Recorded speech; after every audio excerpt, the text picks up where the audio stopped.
Okay. So today we need to start a new chapter, right? Yes, sir. Yes or no? Sir.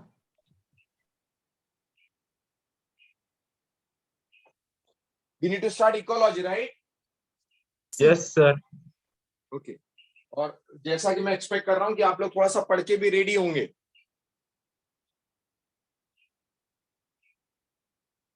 I expect कि थोड़ा सा reading किया होगा आपने NCERT का.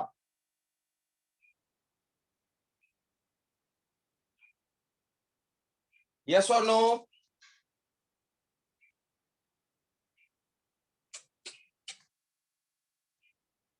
अरे यस और नो तो जवाब दे सकते हो कि तुमने. एनीवेज मैं भूल गया था कि रिपीटर बैच से बात कर रहा हूं मैं ना. No problem. नहीं पढ़ा होगा तो भी कोई समस्या नहीं. हम लोग को स्टार्ट करना है बच्चों ecology. And that we expect कि इकोलॉजी का पूरा पार्ट थ्योरेटिकल पार्ट है.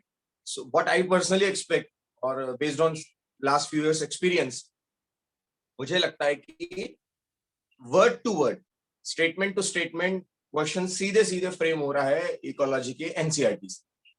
सो अभी तक एनसीईआरटी पर फोकस तो हम लोग कर ही रहे थे डेफिनेटली बाकी चैप्टर्स के लिए भी. But in this chapter I personally suggest you कि इसके अलावा कुछ भी देखने का जरूरत नहीं है. हाँ, कुछ स्टेट बोर्ड में अच्छी चीजें दी हुई थी, स्टेट बोर्ड की 12th की बुक. तो जो लोग सिंसियरली मेहनत नहीं कर रहे हैं या जो सिंसियरली मेहनत कर रहे हैं, दोनों ने ही एक बार यदि स्टेट बोर्ड का बुक पलटा लिया तो कोई बुराई नहीं है. एड ऑन ही होगा. जो अच्छा पढ़ाई कर रहे हैं डेफिनेटली उनके लिए वो एड ऑन होगा. और जो अच्छे से पढ़ाई नहीं कर रहे हैं उनके लिए कम से कम सीईटी का रास्ता खुला हो. अब सीईटी ड्रॉपर्स बैच में दे सकते हैं या नहीं दे सकते हैं ये मुझे बिल्कुल आइडिया नहीं. दे सकते हैं तो बहुत अच्छी बात है, नहीं दे सकते हैं तो वो चांस भी नहीं है. तो एक बार स्टेट बोर्ड का बुक देख लेने में बुराई नहीं है. दो, मैंने अपने लेवल पर जो बेस्ट ट्राई मैं कर सकता था, मैंने स्टेट बोर्ड का अच्छा कंटेंट एनसीईआरटी में मैंने क्लब कर लिया है. So what I am going to deliver is the complete content. Perfect. और वैसे भी रेजोनेंस से कंप्लीट पैकेज देने की कोशिश करता है. आप पढ़ें तो अच्छी बात, राइट? एनीवेज, तो सबसे पहले मैं कुछ इकोलॉजी के बेसिक्स आपको बताना चाहूंगा. जहां तक हायरार्की की बात है दोस्तों, हायरार्की मतलब होता है एक sequential progressive categorisation. Sequential progressive categorisation में हायरार्कीज जो हैं वो 3 टाइप की हायरार्कीज बना सकते हैं. फर्स्ट हायरार्की होती है बच्चों hierarchy of living beings, which is starting from cell and completed till organisms. Cell का क्लस्टर बनता है टिश्यू का क्लस्टर बनता है ऑर्गन का क्लस्टर बनता है ऑर्गेनिज्म. तो this is an hierarchy for a living system. Perfect. यही ऑर्गेनिज्म जब हम बेसिक्स में रखते हैं या फंडामेंटल यूनिट बना देते हैं तो वहां से और 2 हायरार्कीज बनती हैं. One is hierarchy of taxonomy and one is hierarchy of ecosystem. Like मैं क्या आपको बताना चाह रहा हूं, मैंने आपसे कहा हायरार्कीज हम लोग बनाना चाह रहे हैं और उस हायरार्की में मैंने आपसे कह दिया पहले कि the basic unit is cell, जो क्लस्टर बनाती है टिश्यू. विजिबिलिटी क्लियर है? Yes, sir. विजिबिलिटी क्लियर है? Yes, sir. Perfect. Cell tissue के बाद बनता है टिश्यू सिस्टम से बनता है ऑर्गन से भी expect organ system. Perfect. And इस ऑर्गन सिस्टम से हम लोग बना देते हैं organ. I hope everyone is agree with this. Yes और नो? ये जो ऑर्गेनिज्म होता है this is called the hierarchy of living beings. This is called the hierarchy of living beings. Perfect. इससे छोटा यूनिट भी है. It is called the smallest structural and functional unit of life. Why the cell is called smallest structural and functional unit of life? The reason is इससे छोटा कोई दूसरा unit है ही नहीं. इनफैक्ट लिविंग में कोई इससे छोटा यूनिट तो है दोस्तों. इससे छोटा यूनिट क्या हुआ? That is compound and complex. Compound and complex से छोटा यूनिट भी मैं बनाना चाहूं तो बना सकता हूं. एटम्स एंड मॉलिक्यूल्स, और एटम और मॉलिक्यूल से छोटा यूनिट बनाना चाहूं तो इलेक्ट्रॉन, प्रोटॉन और न्यूट्रॉन, ये 3 यूनिट। यानी इससे छोटी यूनिट तो है सेल से छोटी, then what is called smallest structural and functional unit of life? Yes, because this is the hierarchy of non living things. Though these are the molecules that are used in biological system, so called as biomolecules, but this is the non-living one, so this should be the smallest structural and functional unit. अब इस hierarchy से जब मैं organism को बच्चों एकदम fundamental unit के तौर पर यूज करता हूं और कंसीडर करता हूं, then this organism से 2 हायरार्कीज और बनती है. एक हायरार्की हुई हायरार्की ऑफ एक्सोनॉमी और एक हायरार्की हुई hierarchy of ecosystem. If I am talking about hierarchy of taxonomy, तो मुझे याद है कि यहां पर एक सीक्वेंस बनेगा, जो sequence kingdom, phylum, order, class, family. किसी को न्यूमोनिक याद है क्या? कल्लू पहलवान कैन ऑर्डर फॉर अ गली सड़ी सब्जी. Perfect. K for kingdom, P for phylum, C for class, O for order, F for family, G for genera, S for species. और उस स्पीशीज में क्या होता है? ऑर्गेनिजम्स. उस स्पीशीज में क्या होता है? ऑर्गेनिजम्स. सो ये एक हायरार्की बना दी इन्होंने, जिसका बेस बन गया ऑर्गेनिज्म. परफेक्ट. बात को बहुत ध्यान से समझिएगा, मैं कैसे इकोलॉजी पर स्विच करता हूँ. तो मैंने आपसे कहा hierarchy of non living, hierarchy of living, hierarchy of taxonomy. जिसको याद करने का तरीका बच्चों, मैंने जो न्यूमोनिक बच्चों को बताना है, कल्लू पहलवान कैन ऑर्डर फॉर गली सड़ी सब्जी. दैट मींस आपको एक सीक्वेंस याद रहेगा, क्योंकि बहुत चिल्लर क्वेश्चन यदि एक आ गया, what is the correct sequence of hierarchy, तो फिर तकलीफ नहीं होगी. Kingdom, phylum, class, order, phylum, sorry, family, genera and species. और उस स्पीशीज में what is species? Is a group of the same type of organisms, because वो एक स्पीशीज है. But when we talk about the hierarchy of ecosystem, then we need to go for species but monospecific. Species but monospecific. Species तो है but monospecific. लेकिन ये पॉलीस्पेसिफिक भी हो सकता है. ये पॉलीस्पेसिफिक भी हो सकता है. जैसे यहां पर जेनेरा होता है, monotypic genera and polytypic genera. There are so many generas like Solanaceae, like Solanum. There are so many generas that have more than one species. So such type of Solanum मतलब बटाटा वाला. So there are so many generas that have polytypic species or polytypic type of genera.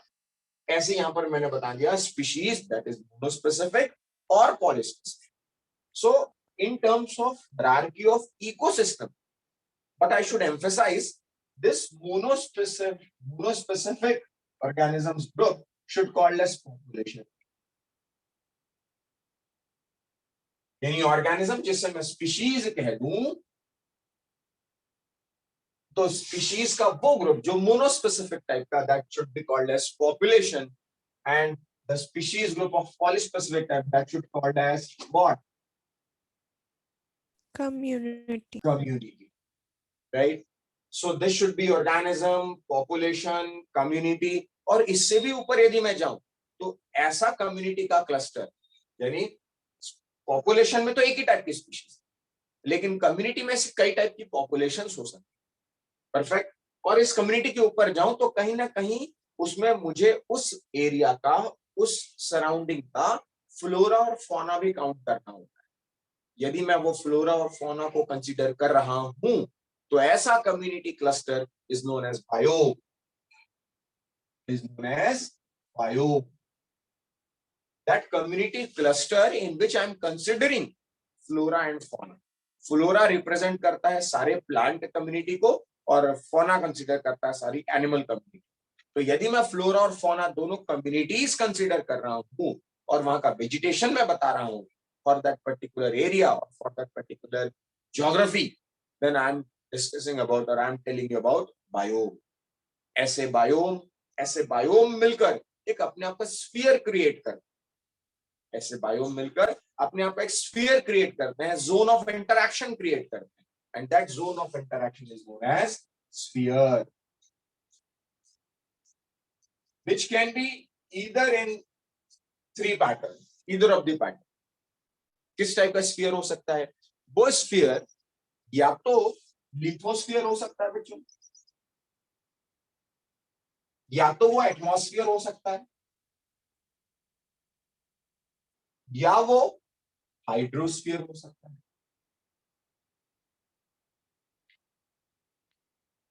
I hope you understood. और ऐसे तीन sphere which is called as zone of interaction actually, आप जितना भी natural bodies देखेंगे उन नेचुरल बॉडीज में केवल तीन पॉसिबिलिटीज हैं.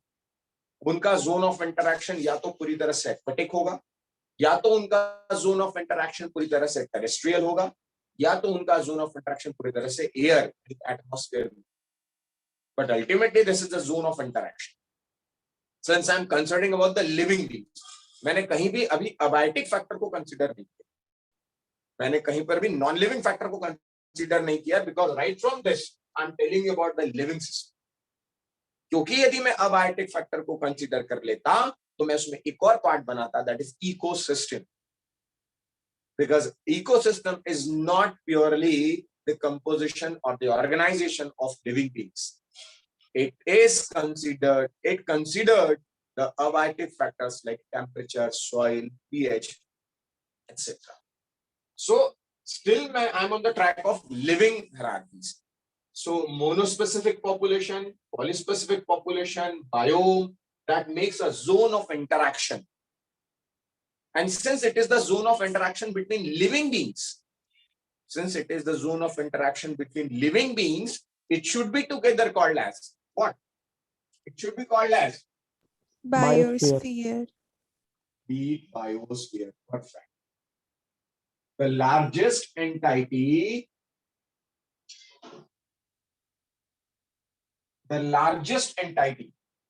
biosphere is the largest entity of an hierarchy in an ecosystem. Ecosystem की hierarchy का सबसे बड़ा यूनिट यदि कोई है तो that is biosphere. इससे बड़ा कोई दूसरा यूनिट, लाइक टेक्सोनॉमी में आप किंगडम की बात करते हैं, द लार्जेस्ट वन, तो इकोलॉजी में आप सबसे बड़ी यूनिट की बात करते हैं तो दैट इज व्हाट? बायोस्फीयर. लेकिन बच्चों यहां पर कहीं पर भी यदि मैं अबायोटिक फैक्टर्स को इंक्लूड करता, इकोलॉजी उतना आसान भी नहीं है जितना लग रहा है कि हाँ बस रट के काम हो जाएगा. कंसेप्ट भी बहुत ज्यादा अलग. इनफैक्ट यदि मैं आपसे कहूं तो जाने क्यों केवीपीवाई और ओलंपियाड जैसे एग्जाम्स के, नेशनलाइज और इंटरनेशनल लेवल के एग्जाम्स का सबसे बड़ा कंपोजिशन बायोटेक्नोलॉजी और इकोलॉजी और इथोलॉजी होता है. ना उसमें बायोकेमिस्ट्री ज्यादा आती है, ना उसमें जेनेटिक्स ज्यादा आती है, ना फिजियोलॉजी ज्यादा आती है, क्योंकि उसका अपना एक स्टैंडर्ड है. फिजियोलॉजी का अपना एक बेसिक फंडामेंटल है कि वो इस तरह से काम करेगा. उसमें आउट ऑफ बॉक्स सोचने वाला काम यूजुअली नहीं आ पाता. इकोलॉजी में से एक नहीं कई सारे कंसेप्ट्स आएंगे जहां आपको आउट ऑफ बॉक्स सोचना पड़ता है. तो मैंने अभी जो आपको बताया, जो हायरार्की ऑफ लिविंग बीइंग्स मैंने आपको बताई, उसमें लिविंग से स्टार्ट करते हुए, सेल से स्टार्ट करते हुए ऑर्गेनिज्म तक, और फिर उस ऑर्गेनिज्म को बॉटम मोस्ट यूनिट में बनाते हुए वहां से दो hierarchies, one is in taxonomy, one is in ecosystem. तो इकोसिस्टम की हायरार्की में मैंने इकोसिस्टम तो लिखा ही नहीं, क्योंकि ecosystem considered abiotic factor as well. Whereas what I wrote here is the complete living system. So monospecific is known as population, polyspecific is known as community, cluster of that some such communities when considered with the flora and fauna or vegetation, then it is biome. Such biomes have zone of interactions called as spheres, and those spheres are together called as biosphere, which are only three, either lithosphere or hydrosphere or atmosphere. Perfect. And when we consider, this is the zone of interaction. जैसे आपके और मेरे बीच में एक interaction का माध्यम अभी air है, लेकिन हम टेरेस्ट्रियल एनिमल्स, कुछ फिशेस हैं जो एक्वेटिक एनिमल्स, तो उनमें अपना एक जोन ऑफ इंटरैक्शन होता है. वो क्यों जरूरी होता है? कभी वाइल्ड लाइफ के बारे में सोचो. वाइल्ड लाइफ में जो कम्युनिकेट नहीं, जो they can't speak, those who can't speak, how they will communicate? और सबसे बड़ा कम्युनिकेशन का इशू आता है when such cattle or wildlife do search for their mating partners. So they sound different types of sounds for communication. वो अपनी अलग तरह की आवाज निकालते हैं जिससे एक अपोजिट सेक्स के उनके मैटिंग पार्टनर को वो कॉल करते हैं। तो कहीं ना कहीं ऐसा फिशेस के साथ भी होता होगा, कहीं ना कहीं ऐसा फ्रॉग के साथ भी होता होगा। घनी अंधेरी रातों में अजीब सी इंसेक्ट्स की आवाजें, बारिश के दिनों में मेंढक की, फ्रॉग की आवाजें, ये कहीं ना कहीं उनके अपने ब्रीडिंग पार्टनर के लिए, उनके मैटिंग पार्टनर को बुलाने के लिए या फूड सर्च के लिए, लाइक हनीबीज के दो टाइप के डांस होते हैं। Anyone heard about this dance? Yes, sir. Wavy and Yes, sir. circular. Yes. तो ऐसे डांस में वो बताते हैं कि फूड जो है वो यहाँ की पेरिफेरी में है या यहाँ नहीं है। वो दो टाइप के डांस से बता रहे हैं कि यदि वो वहीं राउंड लगा रहे हैं, दैट मीन्स वो बता रहे हैं कि 50 मीटर के अंदर यहाँ पर they found some good source of food. और यदि वो जिगजैग वेवी डांस ये कर रहे हैं तो उनका ये कहने का मतलब है कि यहाँ इस डायरेक्शन में, उस डायरेक्शन में जाना पड़ेगा, यहाँ राउंड पे। मतलब that is the mode of their communication, some through pheromones. So ऐसे बहुत सारे, तो ये सब जोन ऑफ इंटरेक्शन में आता है, that is called as fear. और यदि यहीं पर मैं अबाइटिक फैक्टर्स को कंसीडर करूं दोस्तों, तो वो होता है इकोसिस्टम। परफेक्ट, जिसके बहुत सारे इकोसिस्टम हो सकते हैं, terrestrial, aquatic, air ecosystem, tree ecosystem and what, है ना? There are so many ecosystems. So let us start with the, अच्छा इसमें भी मैं जो आपको पढ़ाने वाला हूं, इसमें पढ़ेंगे कैसे, how we will proceed the complete ecology. क्यों उन 4 चैप्टर को सीक्वेंस में पढ़ा जाना जरूरी है? क्योंकि पहला चैप्टर जो डील करता है वो करता है आपके ऑर्गेनिज्म बायोलॉजी से। आप यदि देखेंगे तो पहले चैप्टर में कभी ध्यान से पढ़ा हो 12th, तो क्यों इसको सीक्वेंस में पढ़ा जाना जरूरी है चैप्टर्स को, क्यों एनसीईआरटी में से सीक्वेंस में दिए गए? द रीजन इज, पहला जो टप्पा है आपका first chapter, that deals with organism level ecology. पहला जो है that is organism level ecology, और आप इसे पढ़ेंगे तो उसमें लिखा होगा फिजियोलॉजिकल इकोलॉजी। क्योंकि कोई ऑर्गेनिज्म इसी अबायोटिक फैक्टर को, क्योंकि इकोसिस्टम पढ़ रहे हैं आप पहले वाले में, मतलब फर्स्ट टू लास्ट अपने को पढ़ना है डिफरेंट टाइप्स ऑफ इकोसिस्टम्स। अब वो जो डिफरेंट टाइप्स ऑफ इकोसिस्टम पढ़ने हैं तो उसमें अबायोटिक फैक्टर्स आएंगे। उन अबायोटिक फैक्टर से कोई ऑर्गेनिज्म, कोई स्पीशीज कैसे पर्सनल डील करती है, पर्सनल मींस स्पीशीज के लेवल, वो टेम्परेचर से कैसे टॉलरेट करती है तो एडाप्टेशन सिखाए गए, वो वाटर क्राइसिस से कैसे डील करती है तो वो सिखाया गया है, वो होम्योस्टेसिस कैसे करती है वो सिखाया गया है। मतलब पहला चैप्टर आपका डील करता है organism level ecology, and since it is dealing with their personal body adaptation, so it is called as physiological ecology. It is called as physiological ecology. तो first chapter deals with the complete physiological ecology. अब जब physiological ecology आप बता दें कि how leopard fight with temperature, how lizard fight with winter, how we people fight with winter and summer, because this is particular organism, human species, amphibian species, plant species, है ना, वो कैसे transpiration करते हैं, लेपर्ड कैसे करता है। So all this deals with organism level ecology, so called as physiological ecology, because we will deal with the physiological adaptations. That's it.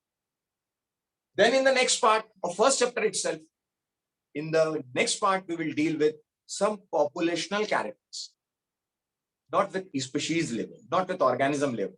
We'll deal with populational level. How a population have the characters, like किसी species का किसी organism का death हो सकता, किसी organism का किसी species का बर्थ हो सकता है, लेकिन यार किसी इंडिविजुअल का बर्थ रेट कैसे होगा, डेथ रेट कैसे होगा? यानी कहीं ना कहीं जब आप एक पॉपुलेशनल लेवल पर बात करते हैं तो कैरेक्टर्स बदल जाते हैं। पहले वाले लेवल पे जहां एडाप्टेशन आपको पढ़ने थे, दूसरे वाले लेवल पर आपको पढ़ना होता है natality, mortality, that means birth rate, death rate, sex ratio. भाई इंडिविजुअल और स्पीशीज है sex, but population has sex ratio. Individual have birth, but the population is at birth rate. Perfect. तो ऐसे करके कुछ कैरेक्टर्स हमें पढ़ने हैं, like natality, mortality, migration, immigration, sex ratio. This is what the attributes of population. लेकिन भाई यदि आपको कम्युनिटी लेवल की इकोलॉजी पढ़नी है तो वो सारे कैरेक्टर जो पॉपुलेशन के थे वो कम्युनिटी के तो होंगे. कम्युनिटी का अपना बर्थ रेट भी होगा, कम्युनिटी का अपना डेथ रेट भी होगा. तो फिर अलग क्या है भाई? पहले पार्ट में, फर्स्ट चैप्टर के पहले पार्ट में आप ऑर्गेनिजम्स और उसके इंडिविजुअल एडेप्टेशंस को पढ़ो. दूसरे लेवल पर आप उनके पॉपुलेशनल कैरेक्टर्स को पढ़ो. एंड थर्ड लेवल पर since the community is organised or organization or composition of more than two populations, so you need to study how those populations are interact. इसीलिए कम्युनिटी में आपको इंटरैक्शन पढ़ाया जाता है. I hope now you understand कि what is the first chapter. Basically पहले chapter में organism ecology यानी एडाप्टेशंस आपको सिखाए गए. दूसरे लेवल पर आपको पॉपुलेशनल कैरेक्टर्स दिखाए गए उस स्पीशीज के, कि किसी की ग्रोथ इंडिविजुअल हो सकती है लेकिन ग्रोथ रेट तो पॉपुलेशन का. अब growth rate, sex ratio, mortality, natality, यदि ये सारे कैरेक्टर्स किसी पॉपुलेशन के तो यही कैरेक्टर तो कम्युनिटीज के भी होंगे. सो वहां क्या एक्स्ट्रा पढ़ना होगा? वहां पढ़ना होगा हमें उनका इंटरैक्शन, कि क्या दो पॉपुलेशन पॉजिटिवली इंटरैक्ट हो रही है, क्या दो स्पीशीज या दो इंडिविजुअल नेगेटिवली इंटरैक्ट हो रहे हैं, या क्या वो साथ में कम्युनिटी के तौर पर रह रहे हैं लेकिन इंटरैक्ट ही नहीं कर रहे. तो क्या वो बिहेवियर न्यूट्रलिज्म है, या क्या वो पॉजिटिव जो है वो कमेंसलिज्म है, या क्या वो नेगेटिव अमेंसलिज्म है. व्हाट आर दीज दो कैरेक्टर्स, वो इंटरैक्शंस हमें कम्युनिटी पर. और ये होगा आपका पहला चैप्टर. I hope you understood. Sardar. Yes, sir. Perfect. Mansi madam, Chaitanya, Apurva, understood. Yes, sir. Doctor बशीने, understood. Yes, sir. Perfect. Shubham भाई, समझ में आया कि नहीं? विवेक, विवेक, जयेश, शुभम पाटिल, समझे कि नहीं? Yes, sir. Okay, perfect.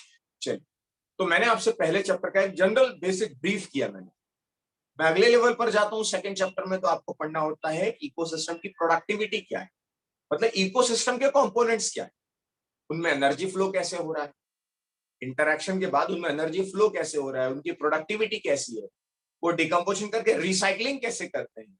ये सारे बेसिक्स हमें पढ़ने हैं उस इकोसिस्टम के बाद. दैट मीन्स वो इकोसिस्टम में हमें उसका कंपोनेंट्स पढ़ना है और डिफरेंट टाइप के इकोसिस्टम्स पढ़ने. ये हो गया आपका सेकेंड पार्ट. जब थर्ड पार्ट में आपके इकोसिस्टम की कहानी खत्म हो जाती है तो थर्ड पार्ट में कहीं ना कहीं आपको बताया गया है इस इकोसिस्टम में एनवायरनमेंट को बचाने के तरीके, यानी कहीं ना कहीं एनवायरमेंटल इश्यूज, मतलब बायोडायवर्सिटी कैसी है, एनवायरमेंटल इश्यूज क्या है, ये दो लास्ट के चैप्टर्स में पढ़ेंगे. I hope you understood. Should we start with first? Is it? Yes, Yes, sir. sir.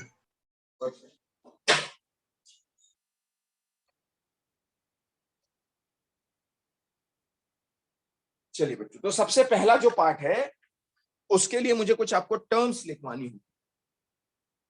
I need to dictate some terms, right? Please write, please right.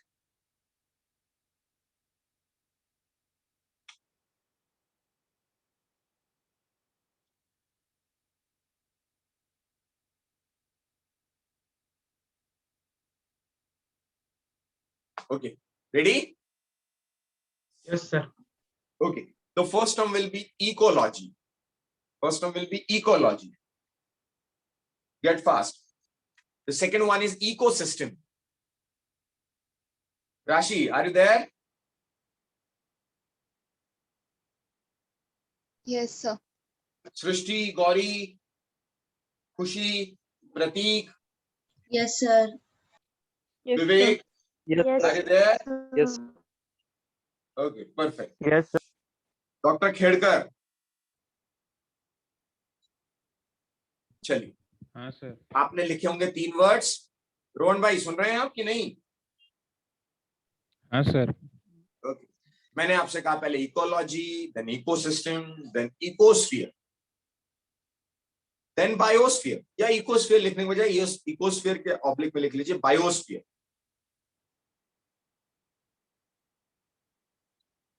Then sin ecology, SYN, sin ecology.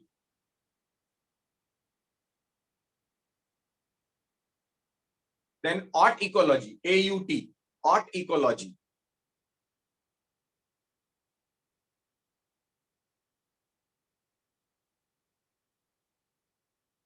Then habitat, habitat, HABITAT, habitat. Then निके, NICHE, निके।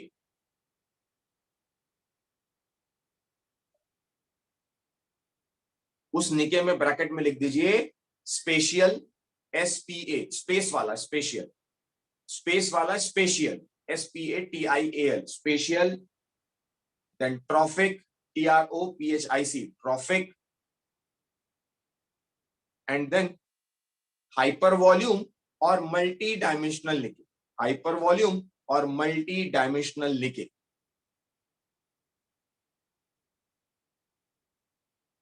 मानसी, कौन कौन से निकेज लिखे आपने?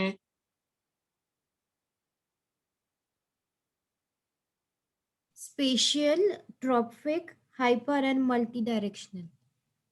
Hyper volume और multi directional, hyper volume and multi directional both are same. तो केवल 3 निकेज मैंने लिखाया।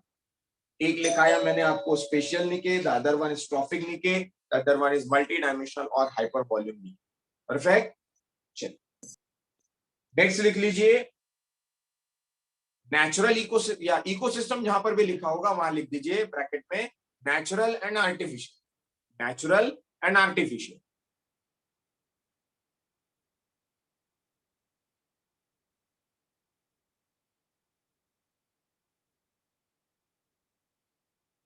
परफेक्ट। अब इतनी चीजों को बच्चों समझते हैं। सबसे पहले सबसे पहला वर्ड, फर्स्ट वर्ड क्या लिखा है प्रतीक भाई? What is the first term? Ecology. Ecology. The branch, लिखना नहीं है अभी, आपको सुनना है, आपको सब मिल जाएगा इसमें। The branch of science that deals with the ecosystem और इकोस्फीयर, और नहीं and ecosphere, that deals with ecosystem and ecosphere. क्यों इकोस्फीयर? क्योंकि मैंने लिविंग के बारे में बात की। क्यों इकोसिस्टम? क्योंकि मैंने दोनों के बारे में बात की। So the branch of science that deals with ecosystem and the interaction in ecosphere is known as ecology. Perfect. What is ecosystem? Ecosystem is the system that is made up of, that is composed of living and non-living factors and their interactions. Yes, non-living भी interact कर सकता है। Like मैंने आपसे कहा कि air हमें affect कर रही है, rain हमें affect कर रहा है, soil का pH हमें affect कर रहा है। So those are abiotic factors that are affecting directly or indirectly. So यदि मैं आपसे कहूं इंटरैक्शन, एक ऐसा सिस्टम जहां पर लिविंग और नॉन लिविंग दोनों है और उनके एक दूसरे के इफेक्ट और एक दूसरे के इन्फ्लुएंस को स्टडी किया जाता है, दैट इट इज सिस्टम और इकोसिस्टम। सो इकोसिस्टम मेरी भाषा में is a functional unit where organisms interact with each other and their surroundings. If they are interacting with each other only, then it is ecosphere. If with their surroundings, then it is ecosystem. तो बहुत ज्यादा फर्क नहीं है, एक शब्द का फर्क है, ecosystem or ecosphere. Ecosphere is the zone of interaction. Ecosphere is the zone of interaction between two living beings. Zone of interaction between two living beings. The ecosystem is a system that is comprised of an interactive zone between livings and with their surroundings. Understood, Rashi madam? Yes, sir. Perfect. यानी मैंने आपको पहले 3 बताए। Fourth word क्या है Sardar? What is the fourth term? Sin ecology. Syn ecology. Syn ecology होती है जब आप, मतलब इन शॉर्ट कम्युनिटी इकोलॉजी। यदि आप 2 या ज्यादा पॉपुलेशन के इंटरेक्शन की स्टडी कर रहे हैं, एट ए टाइम 2 पॉपुलेशन का स्टडी आप कर रहे हैं, तो that should be termed as synecology. और आप इंडिविजुअल स्पीशीज का यदि डिस्कस कर रहे हैं तो दैट इज ऑट इकोलॉजी। सो मेरे हिसाब से आपको लिख लेना चाहिए study of whole species and their interaction. Study of whole species and their interaction is syn ecology. And study of an individual and its interaction with environment is aut ecology. तो पहला लेवल जो होगा वो aut ecology का. सृष्टि, Gauri, noted? Sir ऑर्टिकोलॉजी और एक बार बोलो. Aut ecology होती है study of an individual and its interaction with their surrounding. एक इंडिविजुअल का या एक स्पीशीज का अपने एनवायरमेंट से इंटरैक्शन का study, that is aut ecology. Understood? Yes sir. And syn ecology में हो गया जब आप पूरी स्पीशीज और उनके इंटरैक्शन का डिस्कशन करते हैं, then it is syn ecology. Perfect. Sardar, what is next? Sir, habitat. Habitat. Habitat is a physical space occupied by an organism. Simply, the physical space occupied by an organism is habitat. So what I mean, if I'm seated here. So me and my surroundings, where I'm comfortable, this is my habitat. Irrespective of my comfort zone, in fact, irrespective of my comfort zone. If I'm seated here, me and my surrounding is creating what? Habitat. Perfect. But the habitat or the physical space which I occupied and I'm surviving there with my complete comfort, with my maximum efficiency, then it is called as what? Nikke. So Nikke is a comfortable habitat. Or what I should say in Hindi, यदि आपको दो शब्दों का अर्थ पता हो तो एक होता है आवास, एक होता है निवास. आवास होता है दोस्तों जो हम रेंट पे लेते, जहां पर आप रहते हैं. That physical space occupied by you is habitat. But निवास is निजी वास, आपका खुद का अपना घर, जहां पर आप मोर एफिशिएंट होते हैं, जहां आप ज्यादा कंफर्टेबल होते हैं, जहां एफिशिएंटली आप अपने एक्टिविटीज को परफॉर्म कर सकते हैं. Then it is what? Nikke. So Nikke, that I mean to simply, in simple terms, it's nivas, and habitat I mean to say was avas. Like you are in hostels, this is avas. आप रह रहे हैं वहां. जब आप वहां पर रह रहे हैं, यस आप हो सकते हैं एफिशिएंट, बट ज्यादा एफिशिएंट आप कहां होते हैं? When you are in your Nikke. Because in your Nikke, which are the three patterns, spatial Nikke, or I should say the trophic Nikke, the multidimensional. एक कमरा आपका ऐसा होता है जहां पर आप खाना खा रहे होते हैं, आपका डाइनिंग टेबल, आपका वो किचन, जहां पर आप ट्रॉफिक लेवल के लिए आप माइग्रेट करते हैं, इंटरैक्ट करते हैं. तो that particular zone is trophic niche. तो जब वो honey bee, in terms of यदि मैं इकोसिस्टम के टर्म्स में कहूं, तो वो जो हनी बी है जो इंटरैक्ट करके अपना एपियरीज देख रही है कहीं पर, एपियरीज मींस जहां पर उनको वो फ्लावर और जहां से उनको उनका अपना फूड मिलता है, तो दैट इज देयर ट्रॉफिक निके. राइट. आप कभी भी खाना सोफे पर बैठ के खा लेते हैं, कभी आप अपना नीचे बैठ के खा लेते हैं, कभी डाइनिंग टेबल बैठ के खा लेते हैं. तो एक ऐसा एरिया जो हाइपर वॉल्यूम, मल्टी डायमेंशनल, आप वहां खाना भी खा लेते हैं, उसी डाइनिंग टेबल आप पढ़ाई भी कर लेते हैं, उसी टेबल पे बैठे बैठे कभी सो भी जाते. So this is all together is what your multi dimensional. एक हो गया आपका फूड के लिए kitchen, that is your trophic niche. One is hyper volume, multi dimensional, वहां सो भी जाते हैं, दरी डाली नीचे और गद्दा डाला सो गया, that is your hyper volume और multi dimensional. But one is your spatial niche, that is your habitat, जहां कंफर्टेबली बैठते हैं, जहां पर आपका स्पेस होता है, वो आपका ड्राइंग रूम, जहां पर वो बैठते हैं, that is what your spatial. Perfect. तो स्पेशियल निको को कहते हैं फिजिकल स्पेस, ट्रॉफिक निको को कहते हैं फॉर निके फॉर ट्रॉफिक और the for food, and multi dimensional hyper volume is position in environment. चाहे जहां पर भी आप बर्ड्स यदि कहीं घूम रहे हैं, मूवमेंट कर रहे हैं, तो वो उनका हो गया हाइपर वॉल्यूम. कहीं पर वो फ्रूट के पास बैठे या ट्री पर बैठे, तो वो हो गया उनका ट्रॉफिक निके. परफेक्ट. और एक होता है स्पेशल निके, जहां वो कंफर्टेबली बैठ सकते. So niche is a comfortable और efficient habitat. I hope you understand. Shoaib, Sakshi, Khushi, Yes, sir. Apurva, yes sir. I hope थोड़ा सा इकोलॉजी, जो पुराने रेजोनेंस के विद्यार्थी उनका तो ठीक है, लेकिन जो नए विद्यार्थी हैं जो पहली बार पढ़ रहे हैं इकोलॉजी से, कहीं ना कहीं एक नया डायमेंशन मिल रहा है आपको क्या सरदार आपने कभी इस तरह से इकोलॉजी पढ़ी थी? No, sir. और नए बच्चे से मैं जानना चाहूंगा, खुशी मैडम, क्या इस तरह से कभी इकोलॉजी को पढ़ने का कोशिश किया था? नो सर, क्या लग रहा है आपको, ये इंटरेस्टिंग है या बोरिंग है? इंटरेस्टिंग है। इंटरेस्टिंग है, मतलब मैं समझता हूँ कि आपको, मुझे पहली सफलता बस इस बात में मिलनी है कि इसको आप इंटरेस्टिंग समझ के ही पढ़े, तभी इकोलॉजी ज्यादा बेटर कर। इसके पीछे लॉजिक ही होता है कि जब बच्चे 12th में होते हैं, क्यों रेजोनेंस से हर साल यहाँ से अब 2-2 3-3 मेडिकल से भी विद्यार्थी निकलने लगे हैं केबीपीवाई में। द रीजन इज इकोलॉजी का अप्रोच बदला गया, इकोलॉजी को पढ़ाने का तरीका, उसका अंडरस्टैंडिंग का तरीका बदला गया। उस तरह से आप भी पढ़ेंगे तो कंसेप्ट बेटर ग्रैब कर पाएंगे, right? Okay, so next Sardar, next word is what, next term? तो निकेता की हुआ था लास्ट। नहीं, नेक्स्ट टर्म लिखा ही नहीं क्या कुछ? सर 7 टर्म्स ही थे। Okay fine, no problem, no problem. अब मैं थोड़ा सा आपको अर्ली स्टार्ट किया था बच्चों, अर्ली स्टार्ट किया, शुरू तो समय पे ही किया हालांकि अपन ने, बट थोड़ा सा जल्दी मुझे छोड़ना पड़ेगा क्योंकि थ्योरेटिकल पार्ट है, मैं 1 घंटे से ज्यादा तो नहीं ले पाऊंगा, है ना? तो मैं थोड़ा जल्दी छोड़ूंगा आपको 10-15 मिनट में। जहां चैप्टर स्टार्ट हो रहा है, अब आप इस तरीके से उसको पढ़िएगा, जहां चैप्टर स्टार्ट हो रहा है वहां अलग अलग टाइप के क्वेश्चन दिए गए। Birds, how birds sing, why they sing, how type of question उनकी मैकेनिज्म को बताता है, और वाई टाइप ऑफ क्वेश्चन उनकी नीड को बताता है।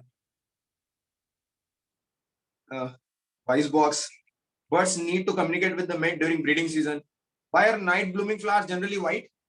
ये रात में खिलने वाले फ्लावर व्हाइट क्यों होते हैं? ताकि दिख सके। और कोई तोड़ सके, ऐसा? नहीं, रात को फूड कैसे ढूंढेंगे बर्ड्स और इंसेक्ट्स?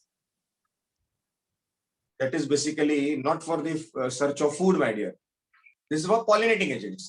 ये भी ठीक है, फूड सर्च करने जाएंगे तो पॉलिनेशन हो जाएगा। सो रात को खिलने वाले फ्लावर्स यूजुअली व्हाइट होते हैं जस्ट टू बी ऑब्जर्वेबल, है ना, इजीली विजिबल हो जाए, इसलिए night blooming flowers are white in colours. How does the bee know which flower has nectar? Sir, it contains some aroma or type of scent which attract them mostly, or colors, bright colors. मैंने कहा ना सरदार, थोड़ा सा out of box सोचना पड़ेगा बच्चे। आपको नहीं लगता कि इन कोर्स ऑफ इवोल्यूशन प्लांट ने भी ऐसी कोई मैकेनिज्म डेवलप कर ली होगी कि यार ये इंसेक्ट्स आते हैं, मुझसे पॉलन चुरा के चले जाते हैं, मेरे को पॉलिनेट नहीं करते हैं, तो मैं नॉन एरोमेटिक हो जाऊं? ऐसा भी तो हो सकता है ना? Yes, sir. ऐसा जरूरी नहीं है कि केवल फ्रेग्रेंस फ्लावर ही इंसेक्ट को अट्रैक्ट करेंगे। हनीबीज के केस में स्पेशली बच्चों, एनीवन, रेजोनाइट्स, राशि, सृष्टि, गौरी, चैतन्य, प्रतीक, शुभम, रेजोनेंस?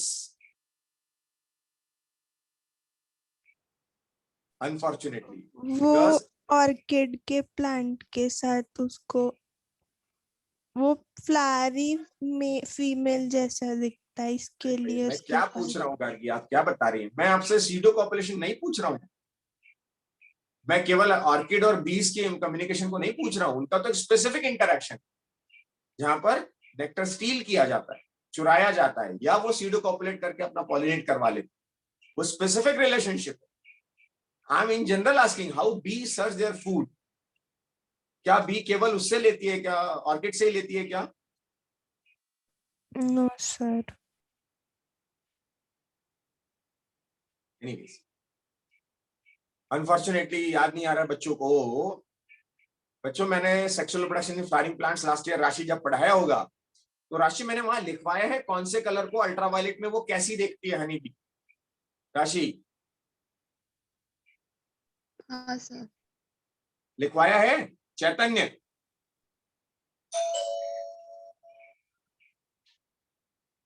चैतन्य भाई याद आ रहा है कुछ? नहीं सर। शुभम बशीने? हाँ सर। बार बार भूल जाता हूं तो मैं रिपीटर बैच से बात कर रहा हूं, मैं कहां गूंगों के शहर में चल जाता रहता हूं। Anyways, no problem. So honeybees के केस में जो न्यू स्टूडेंट्स हो ये समझ लें कि वो विजिबिलिटी उनके लिए मैटर करती है और वो डिफरेंट डिफरेंट कलर से आइडेंटिफाई करते हैं। वो ब्लू और ब्लैक इन कलर्स में ज्यादा देख पाते हैं, तो दूसरे फ्लावर्स के कलर्स को भी वो आइडेंटिफाई कर लेते हैं। तो मैं आपको लिखा दूंगा, मैडम का चैप्टर होने के बाद मैं आपको शेयर कर दूंगा, सो दैट आप ये समझ पाए कि वो बीज देखती कैसे, है ना। Why does cactus have so many thorns? To protect itself from herbivorous, grazing से बचने के लिए। और ट्रांसपिरेशन को मिनिमाइज करने के लिए दोस्त। हाँ, yes sir. Okay. How does the chick recognize her own mother?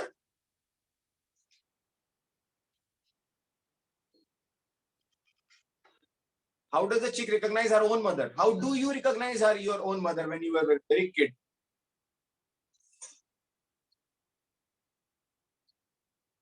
Anyways, ये सारे क्वेश्चंस के आंसर चिक को देखने के लिए, समझने के लिए कहीं ना कहीं वो जो मदर वार्म देती है, कहीं ना कहीं मदर जो वार्म देती है, जो हीट देती है, जिसकी वजह से वो हैचिंग होती है, इस दौरान उनके बीच में एक बॉन्ड डेवलप होता है। हम प्लेसेंटा से बंधे होते हैं, हम कहीं ना कहीं अपने ब्लड रिलेशन में होते हैं, so can recognize easily our mother and father. Why we recognize father? क्योंकि कहीं ना कहीं हमारे दिमाग में हमारे जीन्स जो हैं, जो फादर से आए हुए हैं, ये जेनेटिक कनेक्टिविटी को बताता है। This is called as genetic memory, है ना। एनीवेज, ऑर्गेनिज्म इकोलॉजी हम लोग स्टार्ट करेंगे नेक्स्ट में। अभी मैं थोड़ा जल्दी छोड़ूंगा आपको, I need some important work office. So see you in the very next class. I expect कि आप ऑर्गेनिज्म लेवल इकोलॉजी पढ़ के रखेंगे and we will learn this. Any doubt in today's session? No, sir. I'm going to close the session.